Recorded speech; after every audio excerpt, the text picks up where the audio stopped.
Continuamos nuestro cubrimiento extensivo, riguroso y por supuesto con apuntes diferentes. En este momento nos encontramos con el CEO de WOM, Ramiro Lafarga. Bienvenido a Revista C-Level. Muchas gracias, un gusto estar acá. ¿Cómo ha estado Andicom bajo sus lentes? Está muy nutrido, en un nuevo lugar que han elegido acá en Cartagena. Veo que hay mucho movimiento, hay muy buenas conversaciones, muy buenos diálogos, así que muy expectante, por favor. Hablemos, comencemos este espacio dialogando sobre su llegada a WOM, porque usted llegó en abril del año pasado. ¿Cómo ha sido esa trayectoria? Bien, me encuentro con una empresa que ya se había lanzado y que había que profundizar ciertas estrategias, especialmente de crecimiento. Nosotros somos el operador challenger del mercado de telefonía móvil y por lo cual necesitamos seguir creciendo, generar escala. Este es un negocio de escala, con lo cual uno tiene que crecer, pero crecer no a cualquier costo, sino tratando de establecer la mejor propuesta de valor que haya en el mercado, con los mejores precios, con el mejor acceso a la telefonía móvil, con una red de última generación, 100% 4G, que es lo que hemos lanzado, invirtiendo mucho en una marca que sea cada vez más atractiva y especialmente tratando de diferenciarnos de nuestros competidores en dar un mejor servicio. Eso es como el elemento por el cual nosotros nos movilizamos y tratamos de diferenciarnos y crecer. Es decir que, Ramiro, usted ha estado en el proceso comunicativo de que la marca sea apropiada por jóvenes. En verdad, más que por jóvenes, por aquellos que tienen una actitud joven. Yo lo diría así. Claro, no estamos enfocados solo en los jóvenes, sino una actitud joven donde tenemos muchos no tan jóvenes que también se adhieren, ¿no? Sí, claro. Pero efectivamente nosotros abrazamos la posibilidad de hacer un cambio, ¿no? O sea, como challenger uno propone el cambio, ¿no? Y vemos que hay una necesidad en el mercado de muchos clientes con un nivel de insatisfacción muy alta. Y ahí creemos que hay una oportunidad y de hecho somos el operador que más crece, el último año, por lo menos el último año y medio que más ha crecido. Y queremos seguir esa senda. Quiero continuar el eje de esta entrevista hablando sobre los retos que ustedes han tenido después de la pandemia, porque si bien todo este mundo tecnológico, temas de conectividad, accesibilidad, dieron un giro de 360 grados. ¿Cómo ha sido ese proceso de usted de la mano de WOM para llevar a cabo un servicio cada vez más cercano a las personas que tienen una actitud joven? Bueno, en verdad la compañía se armó en plena pandemia. ¿Cómo va a ser? Y se lanzó con pandemia.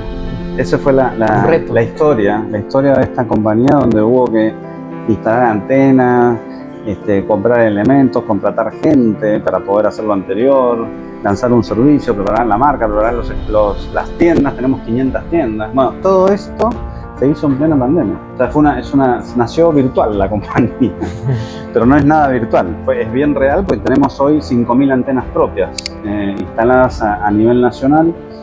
Fue un muy buen reto y como te decía, ya pasada la pandemia, te diría el último año y medio, era profundizar aquellas cosas que nos debieran distinguir, especialmente en el público joven en actitud.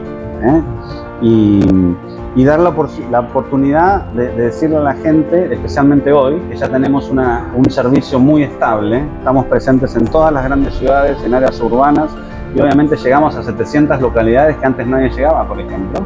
Hoy tenemos un nivel de servicio mucho mejor que el que era antes. Entonces hay una invitación acá a que nos prueben, a que intenten.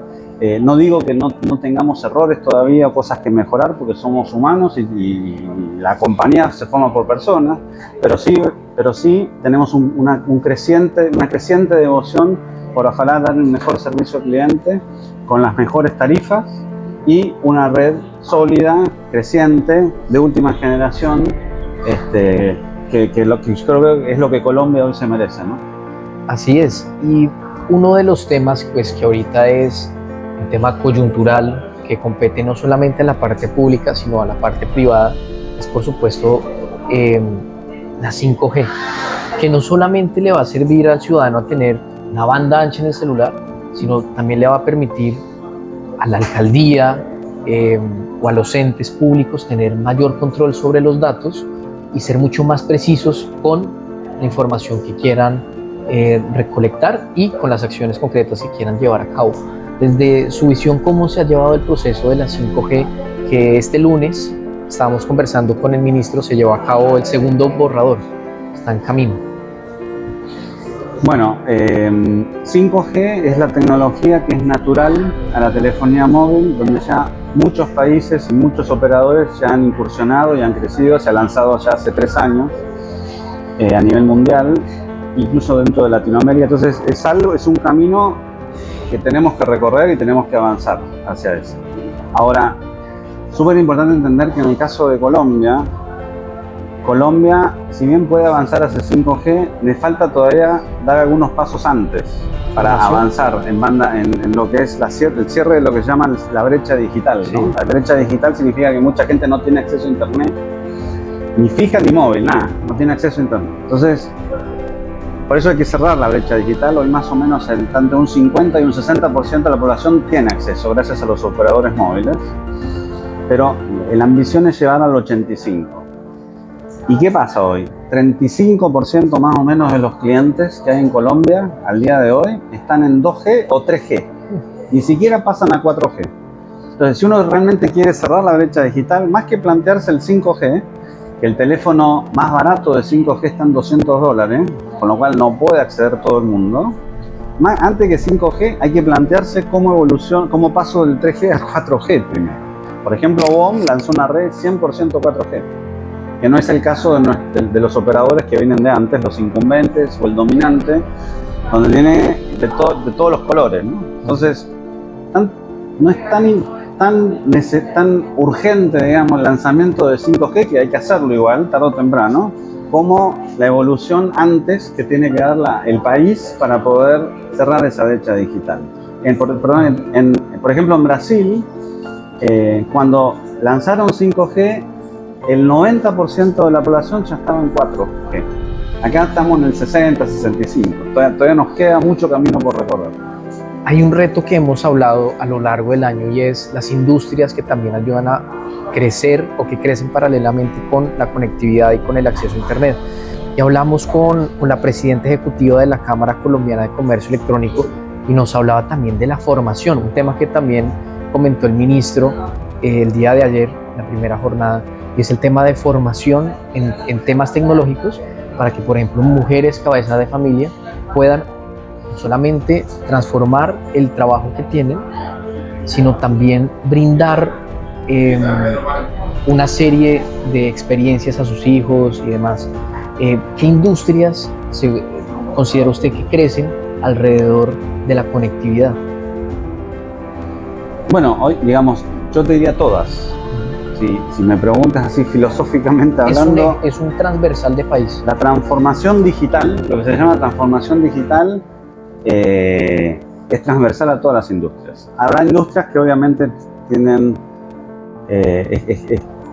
tienen liderazgo en esto. Claramente hay un liderazgo en esto, como por ejemplo el tema de la banca, el tema de las telecomunicaciones, el tema de los seguros, el tema o desarrollos de nicho, todas las startups que trabajan detrás de aplicaciones. Bueno, eso naturalmente se da mucho más lo digital, pero yo diría incluso hasta la venta de zanahorias, sí, todo tiene algún componente digital hoy en día, ¿no? Ahorita Nequi se usa para transferencias. Exacto. Entonces, lo que hace la banda ancha en general es cascadear,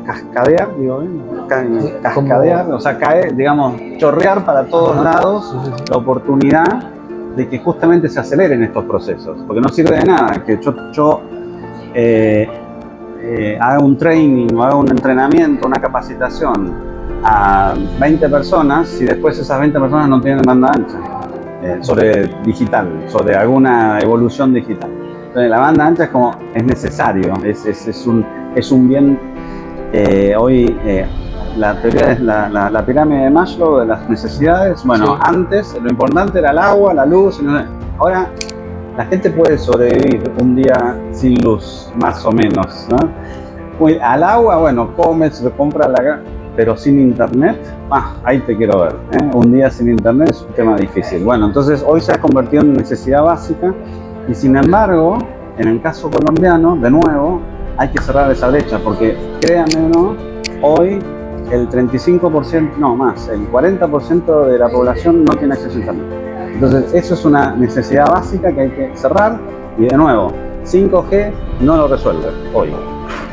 Como compañía, ¿cómo ha impartido la visión para que el tema, digamos, de transformación digital lo entienda un CEO, pero también lo entienda un trabajador raso, que tal vez quiere continuar en la empresa de WOM por muchos años y que justamente como cultura corporativa quieren impartir la importancia de transformar los pequeños espacios en grandes oportunidades de crecimiento individual? O sea, nosotros, ya por el hecho de, como te comenté antes, nosotros nacimos en pandemia, o sea, nacimos en forma virtual. Entonces, sí o sí, para entrar a WOM necesitas tener un ADN digital, digámoslo así. De hecho, tenemos un modelo flexible de trabajo de 3x2 en promedio. Hay algunas áreas que son 4x1, otras que son 1x4, 2x3, 3x2. Bueno, pero hay una gran integración del mundo digital en la forma en que nosotros trabajamos. La edad promedio, además de WOM, es de 33 años, con lo cual es una generación relativamente joven que ha adoptado las tecnologías digitales de edad temprana. Entonces, para nosotros es algo natural, es algo evidente, es algo que nos mueve, nos facilita, nos hace más eficientes también. No sé si estoy respondiendo a la pregunta, pero tiene que ver con un poco la cultura que hay dentro de la organización, ¿no? Y todo se mide en tiempos de internet en general. Aquellas soluciones a procesos que duran más de un mes es porque hay algo que no estamos haciendo bien. Entonces tratamos de ser mucho más ágiles y más rápidos. De hecho, la atención al cliente que hoy tenemos, por ejemplo, más de la mitad de las interacciones que queda en ejecutivo no se hace por voz, sino que se hace a través de WhatsApp o de Messenger. ¿Tienen chatbots?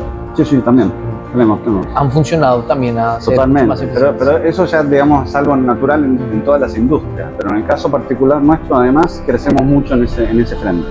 Interesante. Yeah. Ramiro, para ir cerrando este espacio, nos gusta siempre como profundizar un poco en la vida de los que toman decisiones. ¿Ya? ¿Cuál ha sido la decisión tal vez más difícil de tomar a lo largo de este año y medio? Esta pregunta no la tenía pensada, no la tenía preparada. La decisión más difícil. Bueno, nosotros, por ejemplo, una de las cosas que hemos logrado como compañía es impactar la industria. No sé si te acuerdas, había serios problemas para hacer portabilidad. La portabilidad numérica, que es un derecho que tienen los clientes de migrar su número de un operador a otro. Sí, claro. Resulta que el dominante y otro incumbente se les ocurrió inventar bonos para que los clientes que no sabían que estaban recibiendo no pudieran migrar a otro operador. Y había un bloqueo ahí y estaba Colombia nuevamente mostrando su incapacidad para ser competitiva y para hacer que las cosas fluyan.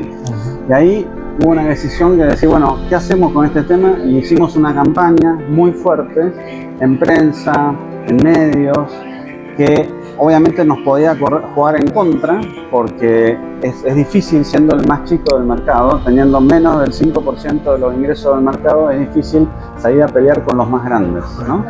Sin embargo, fue una decisión muy valiente, que trajo sus réditos. Finalmente el regulador tomó cartas en el asunto y cambió el modelo. Y hoy por hoy la portabilidad se ha disparado por lo menos 3 veces de lo que era hace unos meses atrás. Y realmente el cliente hoy entiende y sabe que es fácil hacerlo y que si quiere cambiar de un día para el otro, lo puede hacer tranquilamente. Entonces, no sé si no respondo a la pregunta, pero eso es lo que veo. Y Ramiro, esa pregunta me da para hacer la última, para finalizar. Sí, cómo no. Y es la siguiente: el tema de dominancia es un tema que hoy en día no se habla mucho, pero que está latente en este mercado. ¿Por qué? Bueno, nosotros sí hablamos mucho de este tema porque, siendo el más chiquitito del mercado, nos encontramos con un dominante que es dominante, no porque sea necesariamente el que tiene más participación de mercado, porque eso es natural en todos los mercados, siempre en todas las industrias y mercados del mundo, siempre hay uno que es el más grande, eso es normal. El problema es cuando ese más grande es más grande por mucho tiempo, que es el caso, que lleva décadas, con el 60, Es un monopolio. no llega a ser monopolio, pero sí 60% del total de los ingresos del mercado lo tiene un solo operador por muchísimo tiempo. Pero además, esa posición de dominancia genera ciertos abusos en el mercado y hace que el mercado se estanque y no evolucione, ¿eh?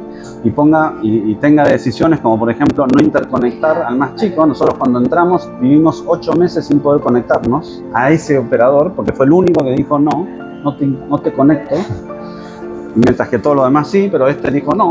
Eso lo hace solamente alguien que abusa, digamos, de su posición de dominio, ¿no? Tienes el 60% del mercado y justo tu abuela está en ese operador y te tienes que llamarle y no le llamas. Bueno, tienes un problema. Por ejemplo, otras por el tema de la portabilidad, que logramos dar la vuelta, el roaming nacional, o sea, la posibilidad de que un operador, por ejemplo, de WOM pueda utilizar la red del dominante. El dominante tiene la obligación legal de darle el mismo servicio que le está dando a sus propios clientes.